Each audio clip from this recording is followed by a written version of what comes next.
So if you could be here around 9, that would be great. Okay? Well, listen here.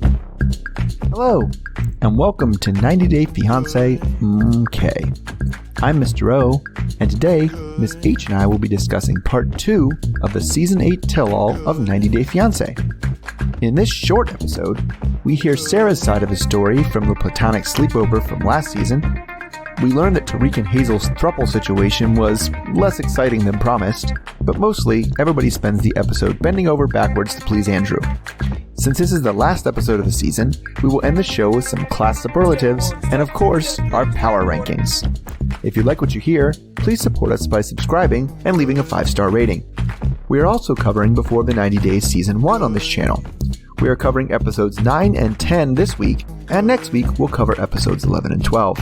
You can watch along with us on Hulu or Discovery+. Okay, thanks for listening, stay safe, and enjoy! Hello, Mr. O. Hello, Miss H. How are you doing today? I'm doing pretty well. I just got back from I'm a coach. We got back from practice. We're trying to make a season happen, so we'll see how it goes. Yep, and as you are starting your season, this season is coming to a close. I know. How about that? Yeah, so this is our last episode of this season, and it's not the last we'll see of them, because apparently 3 of these couples are moving on. Yeah, like half of them are coming back. Yeah. It's like I put that at the end, like, we'll see them, but this is the end. But not really. Yeah. But not really. All right, so let's start with what was also the end, but not really, from last week, the one couple that continued this time. That was Mike and Natalie. So, Sean, has them come. She comes back to them at some point during the tell-all so they can air all their grievances from the last tell-all, with the situation between Mike and Sara when he was in her wedding, and the fallout from that later in this season. They bring Sara onto the show remotely. She says that Mike and Natalie are not a good match because they have personalities that clash and the cultural differences are too big. They get to the point right after that. What happened that night? She says nothing much. A bunch of people were staying at the house and her husband was supposed to be there, but he got tied up and didn't make it. They asked Natalie what she thought happened, and she kind of says on stage that she projected her fear onto the situation. After that night, Sara didn't think much of what happened and didn't think it would be an issue. Sean then gets specific. What about that part where Mike was shirtless and you said you were getting in the shower? Sara doesn't remember that at all. She doesn't remember Mike being shirtless, and she says it wouldn't be weird. There are a bunch of people there, and she would have probably just hollered, "I'm getting in the shower!" So both Sara and Mike say that nothing romantic has ever happened between them, and that she is like a sister to him. Rebecca, Julia, and Yara are all suspicious of the situation, and don't believe a man and a woman can just be friends without somebody wanting more. That was Julia specifically that said that. When they ask what Sara thinks of Natalie, she said her first impression of Natalie was pretty bad because they had a FaceTime talk, and Sara claims that Natalie started this talk by saying, "Are all American women whores or just you?" Yeah. Natalie denies saying this at first, but then they both agree that FaceTime meeting ended with them shouting at each other before Mike hung up. They ask if Mike heard that phrase said, and he was like, "Oh, they were yelling a lot of stuff. I don't know what I heard." But anyway, by the end they ask Sara if she thinks it'll be happily ever after for them, and she says, "Well, I don't know." All right, so do you think that this conversation with Sara will make Natalie any less suspicious that Mike was cheating on her? No, I think Natalie is suspicious. She's just going to be suspicious. I think that it was kind of obvious the way that it played out in front of everyone else that she knew she looked bad. So I think that's why she really kind of held back. But I don't think this makes her any less suspicious about it. I believe Sara when she says that she called her a whore, or all Americans whore. Because, I mean, come on, let's think back on how Natalie has insulted Mike continuously this season. Yeah, you're low class. Yeah, she's totally capable of saying something mean like that. And I love how she just has amnesia through this whole thing. I would never say something like that. It's like, really? Because I kind of believe you would. I couldn't quite catch what she was saying. It sounded like she was full on denying it at the beginning. And then I feel like later she kind of changed her story a little bit and was like, well, I didn't actually say anything like that until you started getting nasty with me. Like, I didn't lead with that. I didn't start with that, was her kind of her defense. Yeah, I kind of took it to mean like, well, some nasty things were said at some point, right? But I don't know, she just seemed to deny the horror part. The horror part, right. Yeah. The horror part was definitely like, because she tried to say, well, everyone knows that American women, they sleep with all the men they don't. What? I don't know where that that is a crazy stereotype for me, because it doesn't like really comport with like what I think of as American women. Right? Especially if you think of, I guess they think of American women as a specific type of American woman, but like, yeah, because I was going to say there's definitely different types. And because you hear the opposite too, like we're doing classic right now and, thinking that American women are prudes and they're nothing compared to as free as the European women. So it's kind of like, I don't know what our impression is. I think just some people, when they conceptualize American women, think of, like Hollywood, right? And other people, when they think of American women, think of like, I don't know, like Midwestern, farm town. And it's like, well, I don't think you think the Midwestern farm women are all sleeping with all of their friends. I don't know. I think those ones are the sluttiest ones. I feel like they don't have much to do, so except for each other. That's true. That is true. I shouldn't have said Midwestern. That was a bad one. I'm thinking of like evangelicals, right? Like, like, sure. Okay. Like it's more Southern than that. But like the people who, they only do blowjobs because they love Jesus. Those kind of people. Right. So, we're a huge country too. So, I mean, yes. You can have stereotypes that apply to, a subset of people, and it's still going to be a large subset of people. Totally. But, it's kind of tough to see what people's perception of us are. And I think it really also depends on who you've kind of encountered, and that kind of fits into those kinds of stereotypes. Well, I mean, and it really could go either way. It's very much so if you ask like a random foreign person to do an American accent, that's going to be all over the place. Like some are going to do Texas accents. Some of them are going to sound like this. Some of them are going to do like a weird Boston thing. Who sounds like that? Nobody. That's my impression of a person doing a bad American accent. Yeah, but where does that person supposed to be from? Just America? Just, generically. Those are the people who don't know enough to realize there's regional American accents. And so goodness. Say, I am talking like this. Well, that kind of sounds like very Paul-like to me. Fair, it does. Paul does sound like he's faking an American accent. Okay, so I guess some weird news that have been making the rounds on social media is, okay, so we had talked about really briefly that Beau had come out in an Us Weekly interview a few weeks ago saying, nope, Mike and Natalie are done. We haven't seen her and talked to her in months and, all this.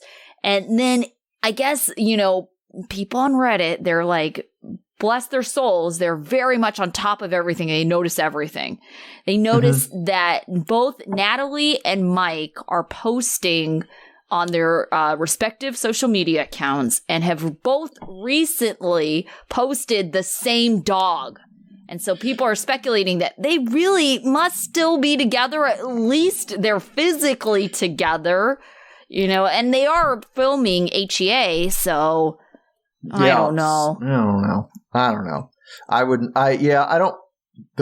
A dog is interesting, but that seems very specific to know it's the same dog and not just like the same breed of dog. Sometimes they look, I don't know, pretty generically the same to me. But that's because I think they've mentioned the dog by name, possibly, and it has some weird name that no two people would, or at least if one is American, isn't naming their dog this. I also wouldn't put it past Uncle Beau to just not have any idea what's going on. You'd be like, what? I don't know. But Uncle Beau also, I feel like, is the kind of person who don't give a fuck about any NDA. He's like, I'm just going to talk and say whatever. Oh, Us Weekly, you want to give me money? Sure. Just because it's his impression doesn't mean it's in any way true. Yeah, but at the same time, it's like, who's on the land that would at least know if she's been there? Yeah, you would think him and let's get Tamara in on this. They would definitely have the most access. Yeah, definitely. All right, let's move on to Andrew and Amira. So, Andrew says he will leave unless he gets to be on the same stage with Amira. The producer tells Amira that Andrew's threatening to walk off if he can't be with her on the call, and Amira says, good, let him walk off. She says she will not give him the pleasure to control her ever again. She says he just tries to make her feel guilty about everything, and she's just not having it anymore. Sean is told that they're trying to convince Andrew to come back, so she asks the rest of the cast what they think about the situation.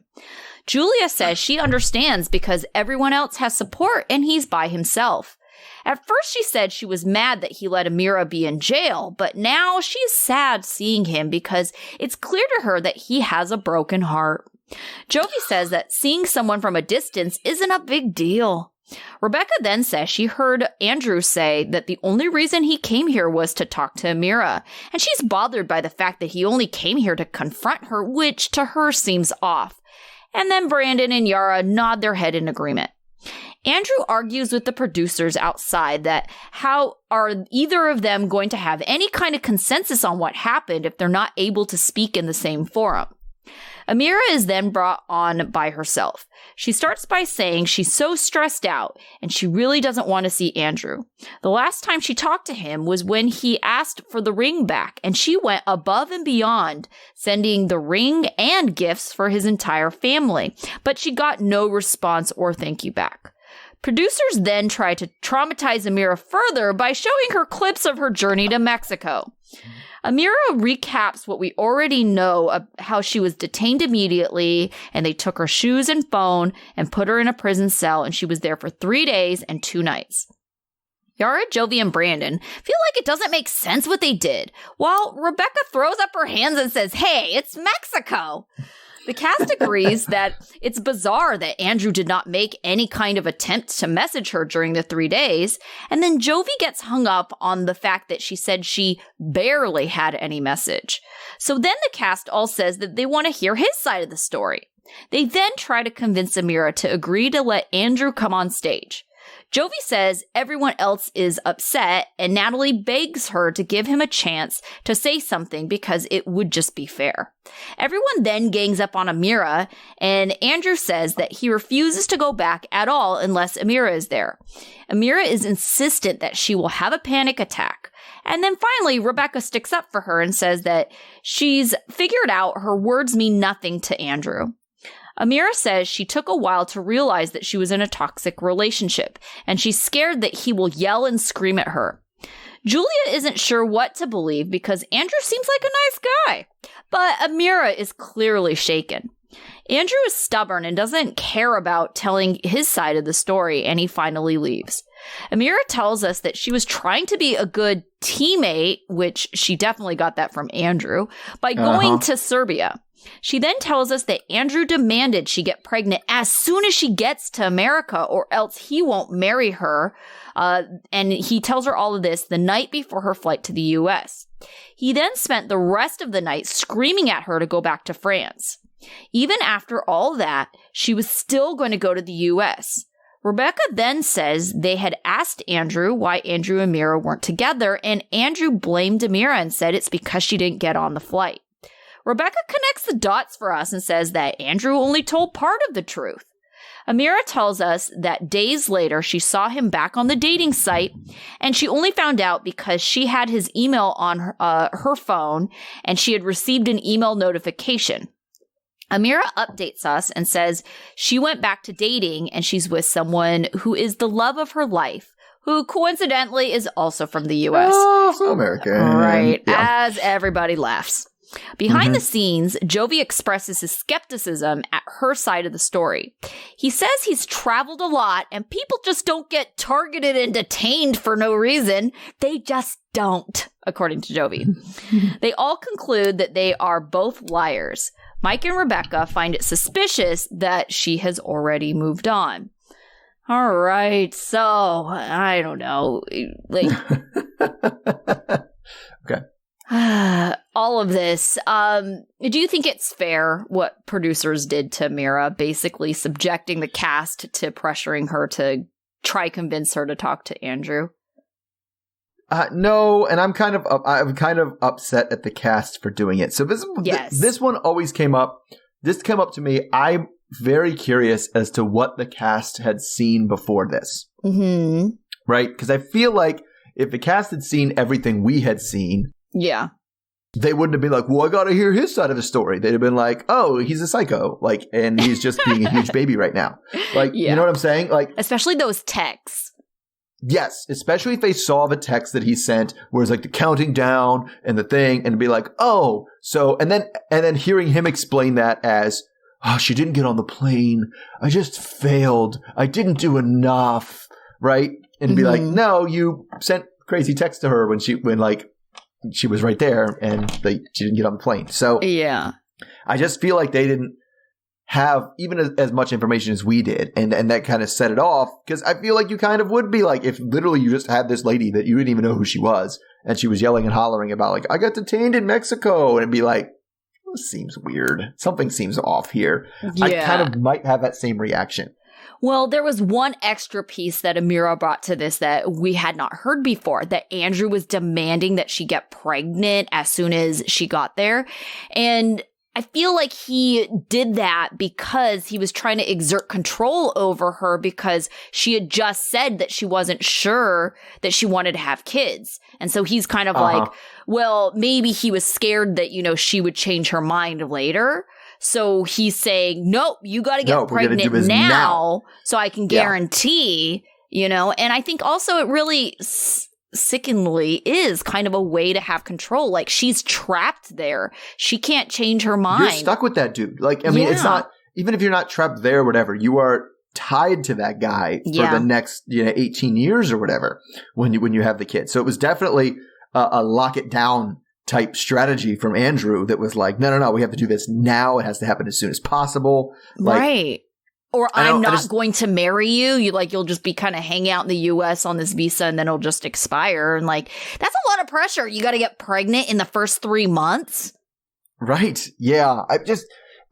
We already didn't like this guy so much, and I hated his exasperated, well, everybody else gets to confront their accusers. And I didn't, no, we don't. It's so nasty because, and then it didn't make any sense to me. It's like, well, everybody else has both people here. It's like, well, everybody else didn't break up. Right. Yeah. You're the only couple that's been broken up. So it's going to be different for you all. Right. They're all here, especially because Julia was like, well, it's not fair. Everybody else has support. And it was like, Amira would not be on to support Andrew. Right. That's not how that would have worked. He still would have been alone. Yeah. Well, the fact that Amira has a new guy and, it made her drop in rankings when we get there. Certainly. Oh, definitely. I totally agree with that. And so that's what, at the end of the day, is yes, what happened to her was terrible, but part of it is because she was trying to get something super specific, it seems like. Yeah. Yeah. She's trying to come to America, and it's well, this is the best of, I don't even want to say the best of the, options that you had available. I think it's just that, this might have been the furthest option along. So if you're really trying to speed things up, it's like, well, I already kind of, spent all this time with this guy. This is kind of the best option if I'm trying to get there now. Kind of like what we've talked about with Michael and Angela. Right. Michael probably could get another woman. That's not really the issue. But the issue would then be he has to start this process all over again with someone else. And so he's easily putting whatever off another 2 years. Yeah.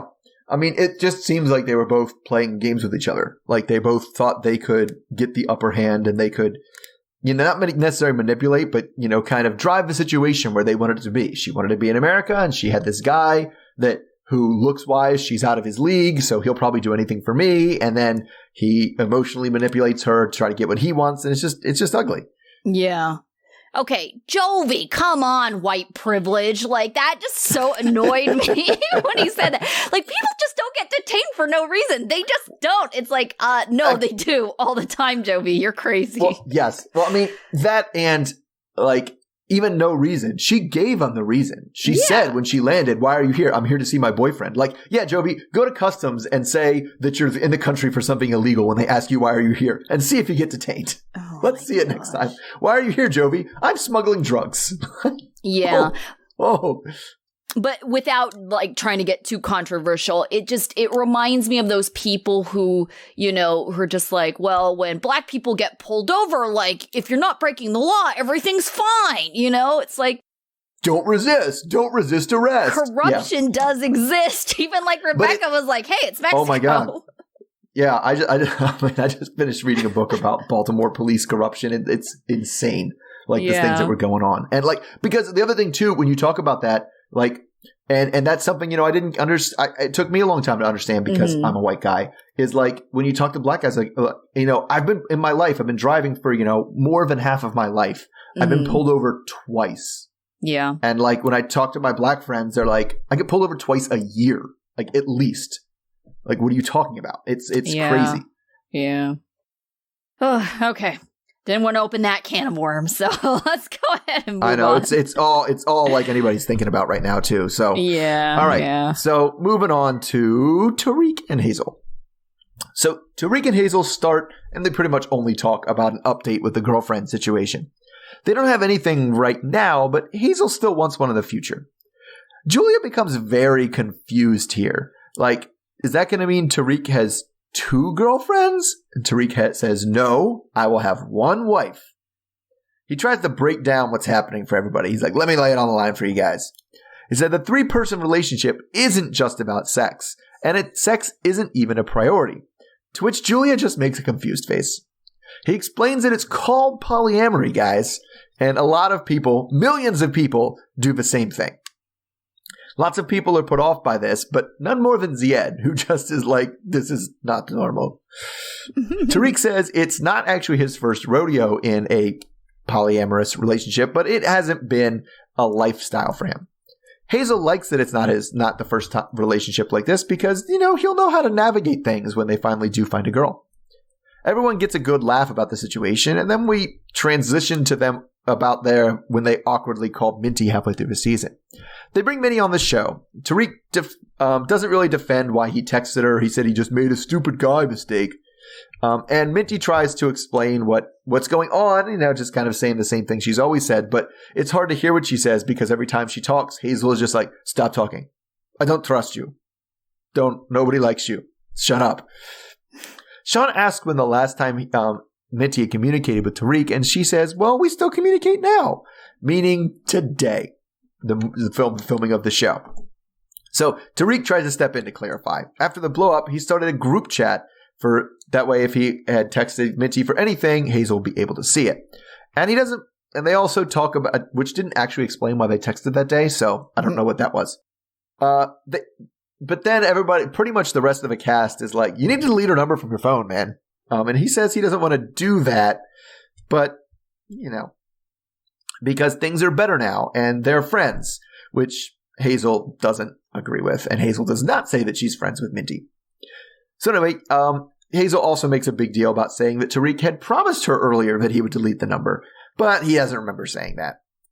At this point, Julia becomes confused yet again. She's like, wait, did they have sex with Minty? Like, all 3 of them? And Tariq says that they had a nice weekend together, but no one became intimate. Yara, now it's Yara's turn to be confused, because she's like, what's the point of a 3-way bang trip if you don't actually bang? But so, Sean then asks, you know, each of them if both Tariq and Hazel, if they'd ever had an intimate relationship with Minty, and they both say no. Tariq keeps insisting that this thing, searching for a girlfriend thing, isn't about sex at all. And then they kind of had one little throwaway thing after the show. Tariq is very confused why everybody was so weirded out by his relationship because all the other couples had worse things going on than them. And there's only 2 of you. All right, so question here. okay, I was confused about this whole relationship they had, what they're looking for. How is what Hazel's looking for ever any different than just wanting a friend?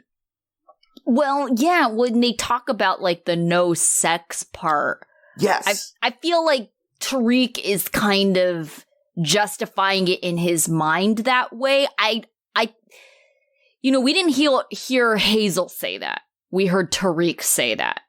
And I believe that Tariq said that primarily for optic reasons. You know, I mean, he recognizes that he's still trying to ride this 90-day fiance train, whether it be on pillow talk, whatever. So he's, just going for optics, to say that there's something here that it's not just based in sex. Okay, I get saying it's not just based in sex, but like, I don't think anybody takes it seriously when you're like, oh, sex isn't a part of it at all. And it's like, well, then, yes, it is. Come on. Well, maybe not for him. Because it really isn't for him, right? Right. He's like, I don't get to have sex with that person at all. I believe that.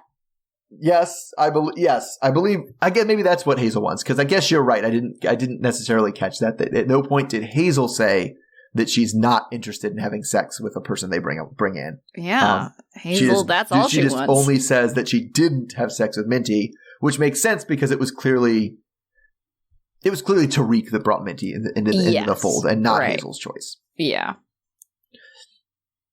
Yeah, they're trying to seek, what is it, brother, husband?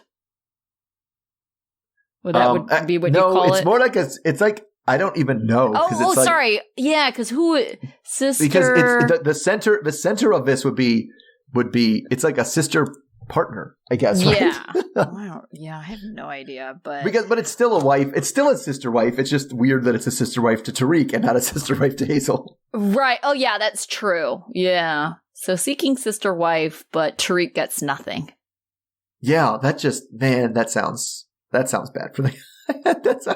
That'd be hard. That'd be a hard pill to swallow. Well, you know what it reminds me of? It reminds me of Friends, where they did the throwback. She kept kicking me away. She kept kicking me out of it. For threesome, where I wasn't really involved. Yeah, so that's what it is starting to remind me of. Yeah, that makes sense. All right. So that pretty much wraps up what happened on the tell-all. Yeah. I wouldn't say that, we were looking forward to this one, and it was just kind of fell flat, I think, compared to the first one. I feel like they had a whole hour of time in reserve for when Andrew came back, and everybody would like roll on him, but he just left. I mean, I think I don't know. I still can't decide if he was smart enough to realize that if he was there, things would not have gone his way. Like, sure, he was, and so he kind of made an excuse to save face and get the hell out of there before like everybody ganged up on him. Yeah, very possible. Okay, so because it's the end of the season and this is the last episode, we have our power rankings. Oh, are we going to do power rankings first or superlatives first? It's up to you. What do you want? All right, let's do superlatives first. Okay. So first up we have is best dressed. I went with Yara. Yeah, of course. I loved her whole wardrobe. Yeah. I wasn't super fond of her wedding dress. It wasn't really my style, but everything she wore was just really put together. She had a great shoe collection. Yeah. No, she always looked unique, but not like crazy. Some people like remember we had from the before the 90s last time we had the Erica who had her own sense of style, but she was like unique and I have to be really flamboyant as well. Right. And she was like, but definitely as unique in what she was wearing, but she always looked good. Yeah. Yes. Very classy. Okay. Worst dressed. I went with Zied. Like, just get pants that fit, man. Like, just give it up. Just give up. Eat the pizza. Go up he probably needs to go up 6 inches on his pants, to be honest. Right. Yeah, the pants. Poor choice. So I'm a shoe gal for sure. And so shoe choices are important. So that is one of the reasons why the worst dress was Andrew. Can we not forget the stupid shoes he wore in Mexico, like his weird water shoe slash. Yeah. Oh, that's whatever. a dude who wears. That's a dude who wears those strap up Tevas like all year long, right? Yeah, and then just what he was wearing at the tell-all kind of looked like some weird like magician. He looked like the Joker. Like he was like everything but green hair. Like it was like he was filling in that, which fits with his like his whole style. kind of like red pill, you know. Yeah, whatever persona he's trying to put off. Exactly. Yeah. So yeah, I'm gonna say worst dressed Andrew. Ugh. All right. That's pretty good. That's pretty good. All right. Yeah. What about your couple most likely to succeed? Weirdly, I would not have thought this, but after seeing the baby special, I think Yara and Jovi. I mean, I think also bringing a kid in does make you more likely to try stick it out and work on it. Yeah, that's true. So I think that's part of it. But just even how they are with one another, it was really clear that Yara seemed really enamored with Jovi after she kind of saw how he stepped up as a dad. I think they have the potential to make it. Yeah. What about for you? I went with Rebecca and Zied, because I feel like they're just fine. Like they are into each other, and I feel like most of the drama they had all season long was more or less manufactured. Right. Right. And so whenever that's the case, it's like, oh, no, they were getting along fine, so we had to like make some minor things look really bad. So okay, right. so that's a good sign to me. Yeah, definitely. All right, Okay. Next up, couple most likely to be in the news, like, unrelated to 90 Day Fiance. Like, who's going to come up in the headlines and be like, oh yeah, by the way, from 90 Day Fiance. Yeah. Well, okay, you know what my friend told me? She was like, someone from 90 Day Fiance was like out hiking and like was, trapped or something, and they like couldn't find him or something, lost in the woods or something. I was like, I'm going to need details. They couldn't give me any details on this story, so I'm just throwing it out there for more rumors to be spread. But she was saying that like, no, I was just reading this news article, and it just so happens that this person also was on 90 Day Fiance, and I was like, oh, how weird. Once again, completely like unfounded, and never like went to go look up what she was talking about, but. Yes, very, very intriguing. Yeah. So who did you put anyway? Who's going to get lost on a hike? Oh, who's going to get lost on a hike? I put Stephanie. That's fair. Because she just seems like the kind of person who is trying to make a name for herself. Oh, who knows? Maybe Stephanie will be in there for her hula hooping.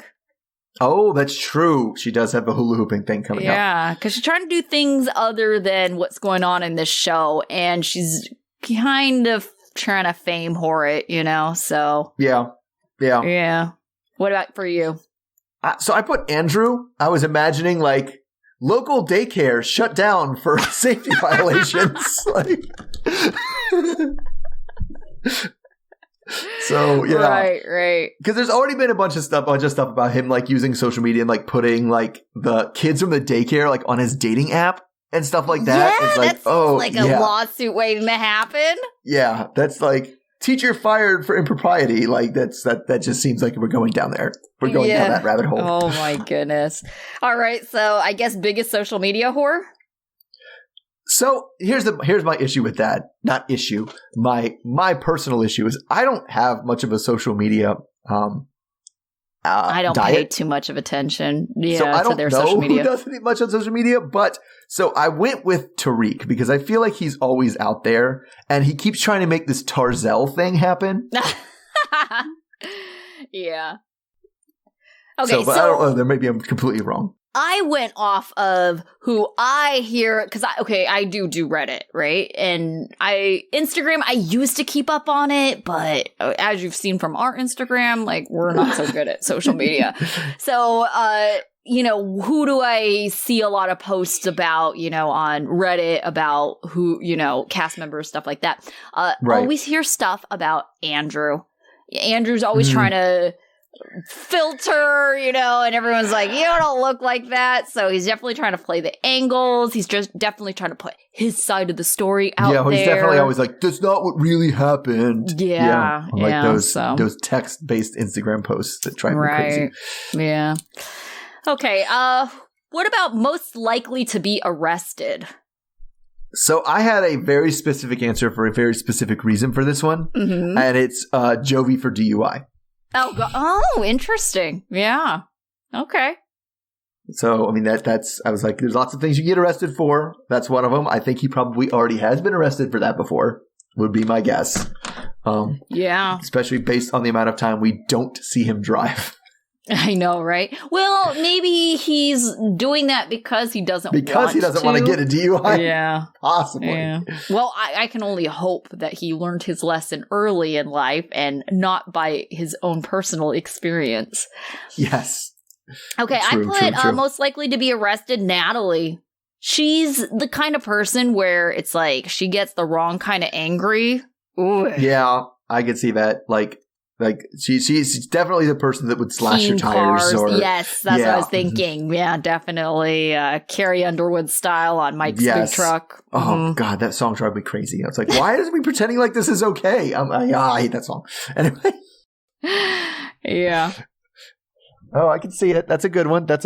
All right. Okay. So going along with that. Yeah. So most likely to get in a fight with their significant other's family, because there's a history of that in the show. Yes, there really is. Yeah, in fact, we were just watching the HEA trailer, and it looks like Tammy's going to get her moment to fight Kalani. Oh, right. I mean, I wouldn't be surprised. You know, we're seeing the HEA. We got Michael and Angela. I wouldn't be surprised if Skylar was trying to fight Michael at some point. Like, I totally would see. There's lots of fight potentials there. Yeah, even if we saw it on the preview. Yeah. So with this cast, who do you think is the most likely to get into physical altercation with their partner's family or friends? All right. So I went with, and this is just because it's not somebody who showed anything about that. Aggression. Yeah. But I just feel like it's going to get to a breaking point at some point because of the pressure. And it's Julia. Oh, she's going to hit Mama Betty. It's just going to build up and build up and build up. It's just going to get to a point where nobody can restrain anymore. That's an interesting thought. I went with Natalie again. Like, she's the kind of person that can flip on a dime, and I can see her slapping Bo across the face. I could definitely see her slapping Trish. Yeah. That's true because, you know, she's pulling like, I did tell him not to get married. Yeah, pulling some hair. Yeah. Oh, goodness. All right. Pulling those bangs out, yeah. Yeah. Who do you think is most likely to end up back in their country? That's where I put Natalie. Okay. Oh, yeah. That's true. Because I do think of all those things you said, I think she would, you know, slash the tires on the way out, but on the way out to the plane to go back to Ukraine. Like I don't know that she'd stick around. I actually put Julia. I feel like Julia is just going to get tired of the farm. I mean, if things don't change, right? I think she has the biggest reason to go back at this point, and it's all dependent on how things play out. Right. Can see that. Yeah. There was a lot of speculation at the beginning that Julia had already gone back. Yeah. And it's funny because everybody, like, at the beginning of each season, like, that your Reddit crew, right, they always get on it and then go hunt down, like, can we find a marriage license? Go to the county where they live. Like, search all the records. Definitely. Scour the social media. Scour their friends' social media. Exactly. Friends of friends. Yeah. Go for it. I mean, God bless him for having the time. I know. Wow. It saves me from having to do all that research. But, totally, right? Totally. But once again, you know, you can't just believe it because you saw it on the internet. Yes. You have to believe their screenshots that could be doctored, too. No, I'm kidding. Yeah. All right. So let's move on to our power rankings. Who did you have as number one? Oh, I think we both had Yara for number one, Probably. Right? Yeah, Yara. I mean, she went through so much this season. Like, forget having kind of a iffy partner at best, right? Like, she had to be by herself a lot of times. And we've all seen how codependent cast members tend to get, right? Like, the fact that she had to do that while pregnant, living with the in-laws, like she went through a lot. Yeah, she did. She did. And she, you know, took it all decently. And she was funny. She was one of the funniest people we've seen on the show, honestly. Yeah, definitely. All right. How about your number 2? My number 2 is Zied. Mine was too. I wonder if we're going to have the same. I think it's going to break down towards the middle. I feel like the middle, it's a smushy middle. It's definitely a mushy middle here. Yes. Like I feel like the end, we on back in agreement, but the middle is also is squishy. Yeah. But like Zied just was fine. Like he came in, he never doubted the relationship. Like he was just there, did what he had to do. And like he had that the I want to get married before Ramadan thing, but that was like it. He was just fine. He was great with the family. He was great taking the crap from the one sister. He was good with the kids. He just was fine. Yeah. Zied is kind of a likable guy, and I think because of that, it makes Rebecca a little bit more likable, which is why Rebecca was my number 3. Okay. She didn't do anything terribly objectionable. She was kind of cranky at times and moody. And I think the worst thing Rebecca really did was her whole Hannah jealousy situation. It's like, no one wants your man. Calm down. Right. But, you know, she was rude. And I mean, but like I said, nothing terribly objectionable. And I think in the context of relationships, like their relationship was fine. Yeah, that's true. That's true. So my number 3 was Tariq, because I feel like he just did fine. Like the relationship was fine. I mean, I don't know that it was the best choice of relationship for him. Like we still are wondering what it is he sees in Hazel. Yeah. But, you know, whatever he did is he actually did positive things to make the relationship work and address the problems that she had and, you know, put together the wedding. So he was fine. Yeah. So Tariq was actually my number 4. And I think the reason why I ranked Rebecca above Tariq is because even though Rebecca, like I said, she didn't do anything like super terrible, but it's not like she was super perfect either. Right. The things that Rebecca did, I feel like still, you know, showed that their relationship was okay, you know, but the things that Tariq did, quote, wrong, and I would say the things that he did wrong this season was really just still contacting Minty, like still clearly has like some kind of connection with Minty, and he's just trying to kind of downplay it. It's like, these are issues that are going to be bigger issues later. Like, how do we have to convince you that you shouldn't be talking to her? Right? It's so clear based on Hazel's childish reaction to Minty, like, meh, like with the stink face and the little digs every chance she can get. It's like, you should not, you're married now. She should be your number 1. And that means you have to give her up. And it's like, I don't see how he can't see that. Yeah. Yeah, that's true. I'm with it. So I had Rebecca next too, and that was number 4. And just because, and I think the one thing that lowered her for me was because and it's the same thing we saw her on the previous seasons. Her repetitive nonsense just made me go, my Moroccan ex. Yeah. He wants to get married before Ramadan. Like, I'm like, oh, you're annoying me. And so I just moved her down for that. Yeah, definitely. Okay, how about your number 5? Number 5 was Julia. Okay. And she would have been a lot higher before the tell-all. Yes, I think so too. Like, I probably would have, and before the pre-tell-all, I probably had her slotted there, like right underneath Yara, because she was funny.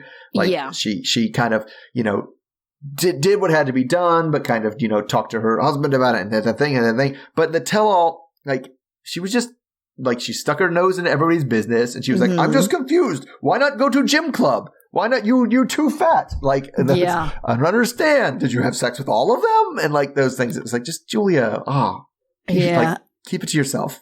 I agree. She would have ranked much higher if it had not been for the tell-all for me as well. But my number 5 was Amira. Okay.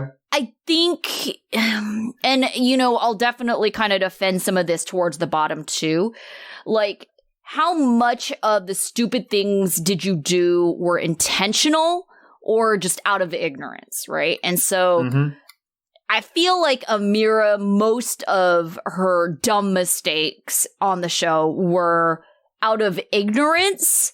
And, you know, she didn't really have bad intentions. But that being said, the fact that she has an American boyfriend, like, definitely dropped her in ranks because it's like, now at that point, it's almost like willful ignorance, right? So you're kind of ignorant to the fact, but then you're like, no, I'm going to do this stupid thing because, you know, maybe I don't know how stupid it is, just because I want to go to America. So it's like, it seems like a lot of needless suffering.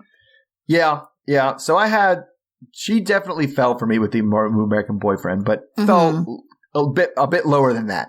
Mm-hmm. All right. So that was 1, 2, 3, 4, 5. Yep. That brings us to number 6. My number 6 was Hazel. Okay. Yeah, we're not too far off on these things. So, yeah, go ahead. Yeah. So, I mean, she was just boring, but also doesn't. And so the boring thing doesn't help. Like, she just like has, at least on the show, at least has very, very little personality. Right. Maybe it's a camera thing, but also it's just like, it just seems like she spent the whole time with her 90 days getting married to somebody being like, I would like to have sex with someone else. Let's make that happen. Yeah. Oh, so my number 6 was Julia. So like I said, we're not too far behind here. And Julia, she was funny. You felt sorry for her. Then during the tell-all, I mean, I didn't think it was as shocking, and I didn't care as much that it was her like volunteering. To me, that the whole her being miserable on the farm, to me, it was never about her being like a slave, right? They're forcing her to do all these things. It was just the fact that she didn't like that situation. Like, forget about her having to like work with the cute animals or anything like that. Right.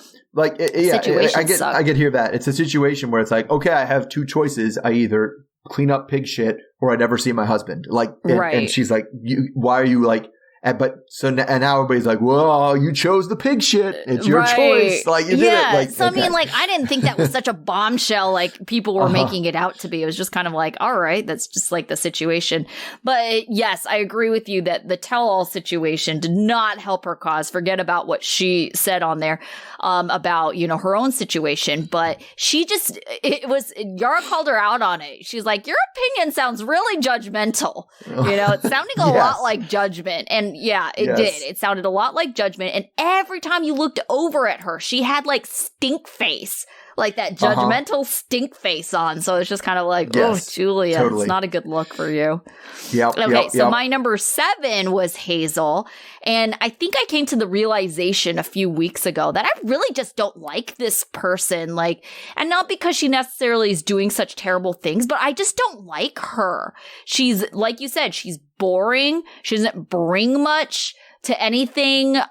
She lacks personality of any kind. And the most fired up or, you know, passionate we've seen her about anything was her hatred towards Minty. And it came off as super childish and just really, just petty. And, you know, like, oh, we have to talk to her. And like to her face. I mean, it just...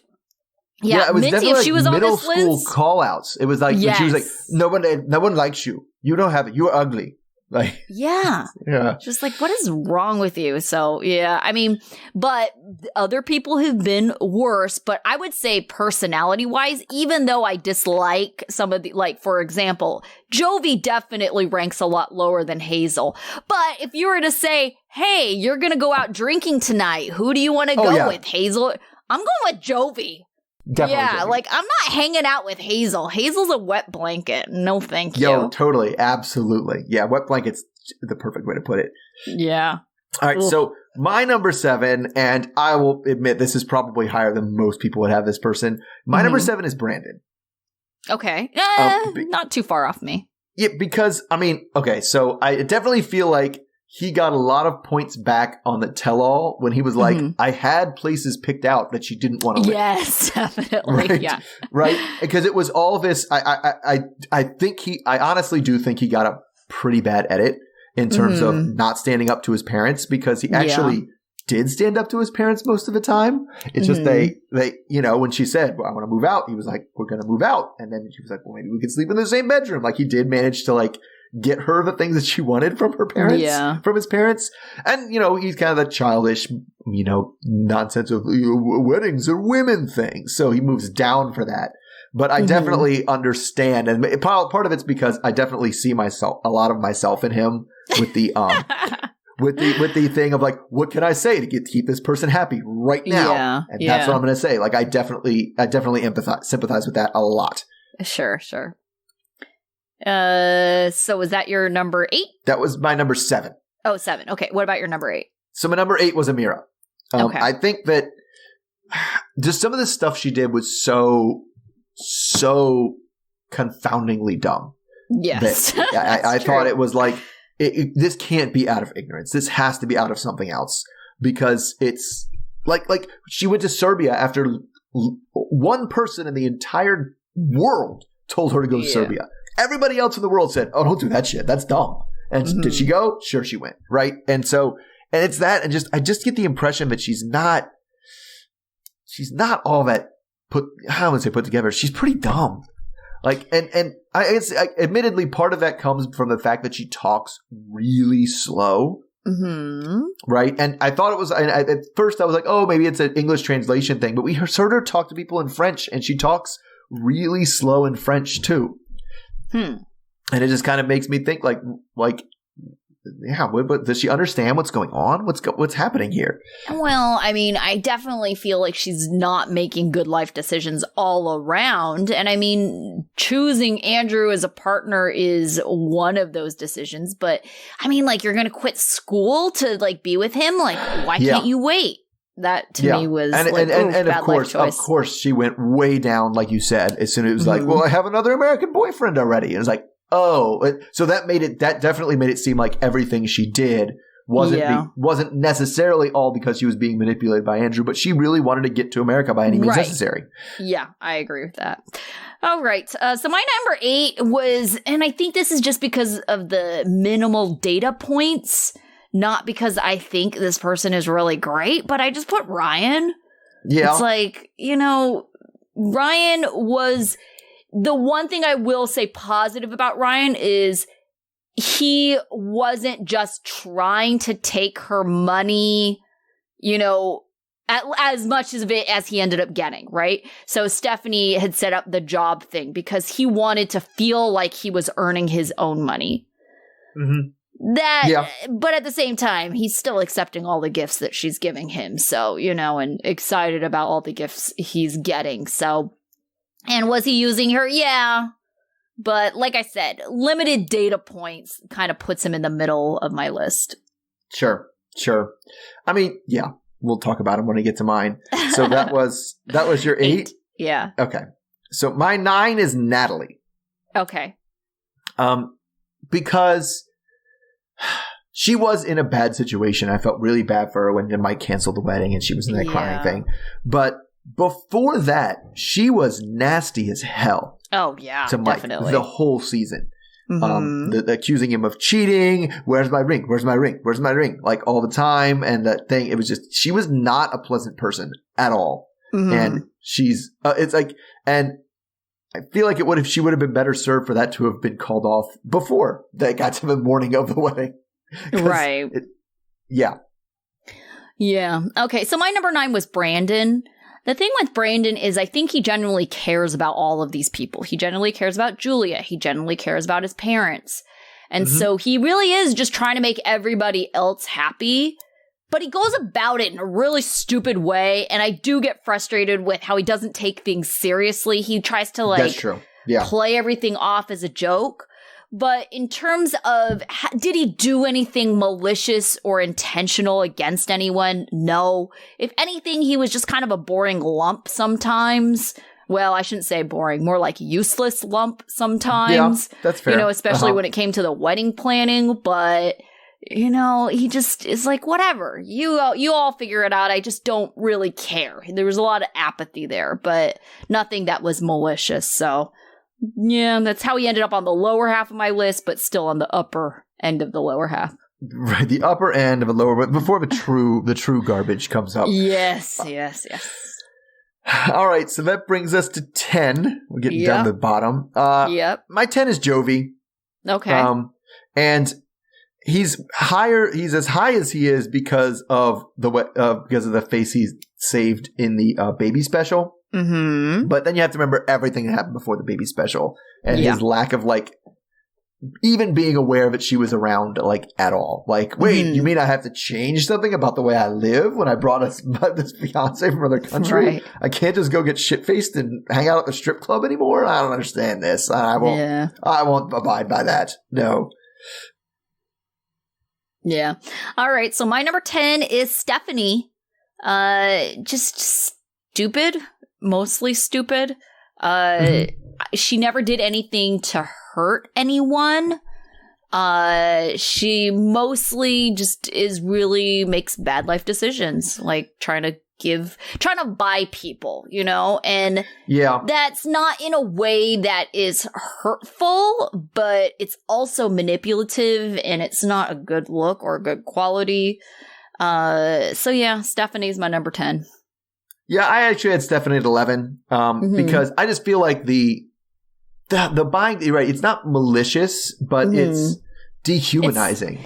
It's dehumanizing and self-serving to her. Yeah, totally. It's like she's trying to get whatever, a partner, sex, whatever out of it, so she's going to buy someone off.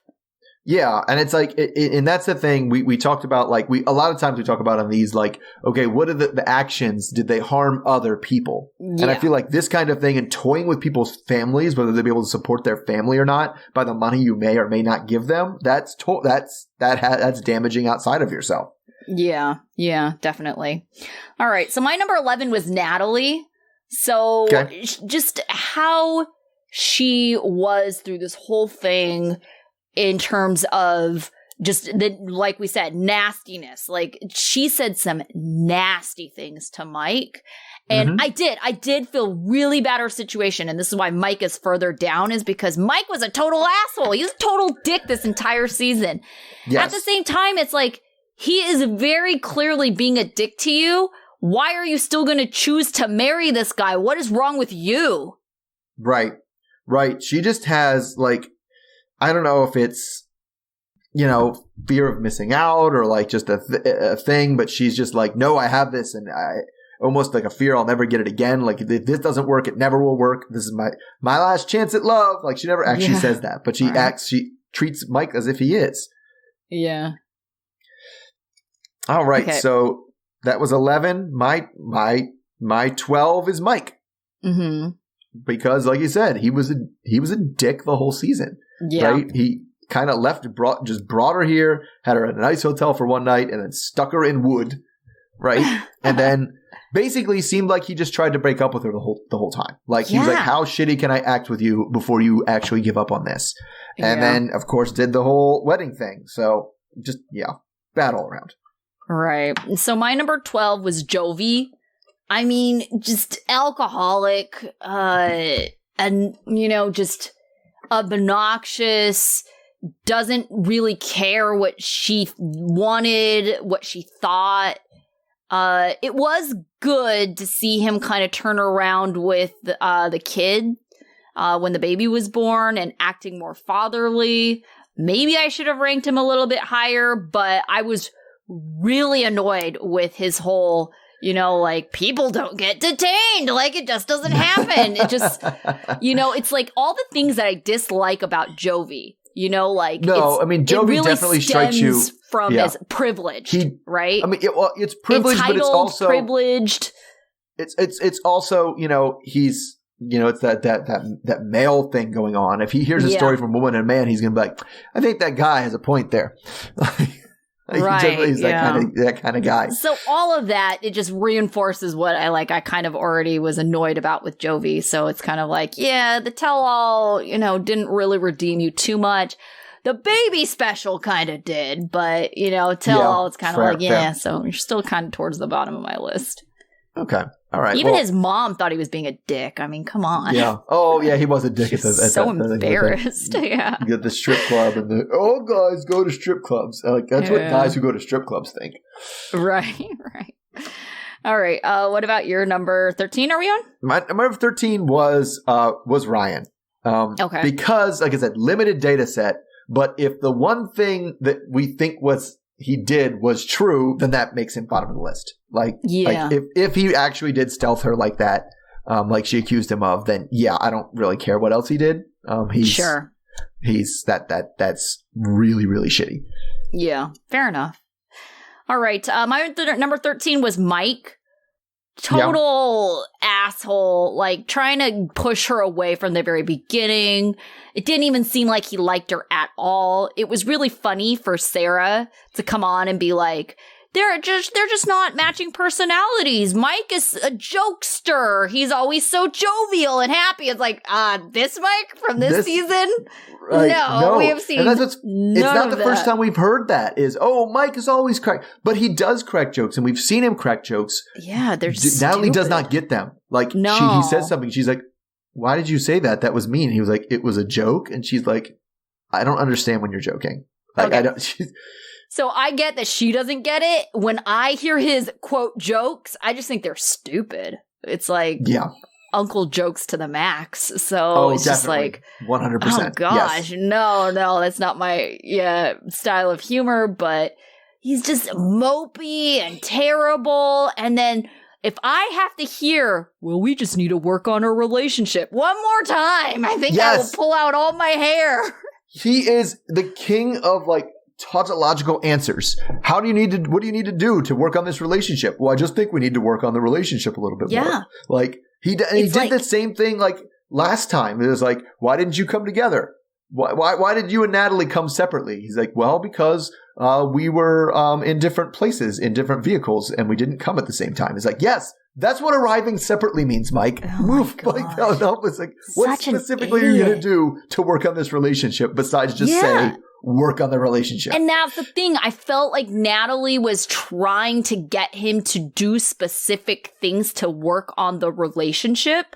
And then he kept on like turning it around being like, well, I don't know if we should do that, like go to therapy. We just need to work on the relationship. What do you think going to therapy is? That is working on the relationship. Like, he's just oh my God. It frustrated me so much that was like his comment to everything was just like, we just need to work on the relationship. And it was really clear that he was not doing that. Right. It's like he was like sitting on the couch drinking a beer and I'm like, I'm working on my car. Like, are you working on your car? Because it looks like you're sitting on the drink. It's like, I'm thinking about it. I'm thinking about it. I'm That's thinking working about what I'm on going to do. That's you working on it. Yeah, exactly. I have to come up with a plan. Yeah. What's your plan? To work on the car. So I think we agree on who is number 14. That is correct, yes. Yeah, it's got to be right. Big baby Andrew. Like, he was just all kinds of negative things. Manipulative, controlling, petty. Narcissistic. Like, used weirdly funny vocab words like out of a thesaurus all the time. Like that. And anything that you could even argue would be positive in his favor just seemed so contrived and fake. Yes. I mean, he definitely seemed like he was putting on the act of this is what my narcissistic person has realized that nice people say. So I'll pretend to be nice by saying those things and go about it. And just he was just awful. Like, I hope I never see him again. Yeah, I know, me too. And I guess it helps a little bit that we don't have Discovery Plus because then we don't have to see him on Single Life because I think that would be the only thing, really. Oh. And, TLC, whoever is in charge of that kind of content, they don't seem to give a crap. They have all of people's everybody's most hated on there. But the Single Life tends to be the people that were that we had like weirdly overtly sexual like things. Colt definitely, right? Like, nobody wants to think about Colt having sex, and it's all he's trying to do all the time, right? And like, Danielle with this, I want my sex tonight. Like, it was, there has to be like that. I feel like they're that angle. I don't know. Big Ed was on there. Oh, yeah, but Big Ed had, can I leak you? Like, he had all that stuff, and we had him naked on the thing. I feel like it has to be somebody that people are like, ew, them having sex grosses me out. And but the problem is you're running out of people. You know what I'm saying? Like, you only have a limited number of these 90-day single people that are single, right? Yeah. Because most of them true. are still presumably in a couple. Well, if they're doing well, right. Yeah. If they're the kind of people who bring back, maybe. I don't know. I don't know how. It doesn't help his cause that he walked off the set and burned the bridges and, cost them an hour's worth of material on the tell-all. Yeah, who that's knows? probably not going to induce them to want to bring him back. But who knows and how what they sad do. that his contribution to the tell-all was just his random, posed face the entire time. Like, the way he was sitting there trying to suck in his cheeks and, let me pensively suck in my cheeks and put my eyebrows down. Yeah. Oh, my God. Making semi-duck lips at the camera. Right. It's like, that's your contribution to the tell-all? All right. He got his hair straightened for that, man. You know how long that takes. Yeah. Oh, goodness. All right. So that pretty much wraps up this season, but fear not, there is no break in the podcast because next week we will be back with Happily Ever After. Yep. Happily Ever After featuring half of these couples, and then is it 3 more than this? 4 more than this? I don't even remember what it all is. Yeah, I have no idea. All right. Well, we'll see you next week then. All right. Okay. Okay. Bye. Bye. Good.